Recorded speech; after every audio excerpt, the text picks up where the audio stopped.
Why so many 40s?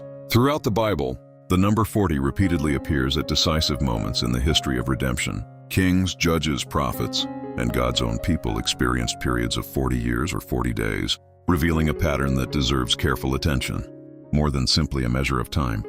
The number 40 marks complete cycles of preparation, government rest, testing, discipline, and transition in the unfolding of God's plan. The 3 periods of 40 years in the life of Moses. The life of Moses was divided into 3 periods of 40 years, totaling 120 years. 40 years in Egypt, being learned in all the wisdom of the Egyptians. Acts 7:22-23, KJV. 40 years in Midian, where God prepared his character before his great mission. Acts 7:29-30, KJV. 40 years leading Israel through the wilderness, from the Exodus to the borders of the Promised Land. Deuteronomy 29-5. Deuteronomy 34:7, KJV. Each period prepared Moses for the next stage of God's purpose. The prince of Egypt became a shepherd in Midian. The shepherd of Midian became the deliverer and lawgiver of Israel. The 40 years in the period of the judges.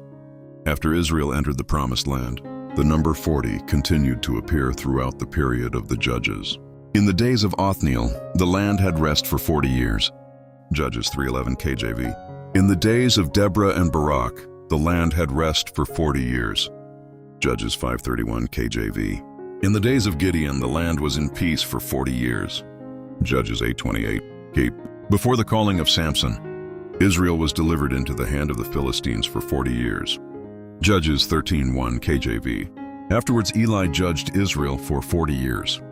1 Samuel 4:18, KJV.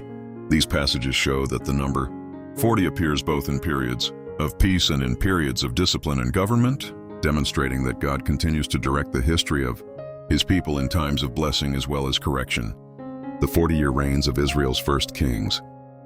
The same pattern continues in the united monarchy of Israel. Saul reigned 40 years. Acts 13:21, KJV. David reigned 40 years, about 7 years in Hebron and 33 years in Jerusalem. 2 Samuel 5:5. 1 Kings 2:11, KJV. Solomon also reigned 40 years. 1 Kings 11:42, KJV. Together, the first 3 kings of Israel completed 120 years of reign, the same number of years as the life of Moses. It is remarkable that God appointed 3 consecutive periods of 40 years in the life of Israel's great deliverer and later established 3 successive reigns of 40 years in the formation of Israel's united kingdom. These repeated patterns demonstrate that the numbers recorded in God's word are not mere historical details,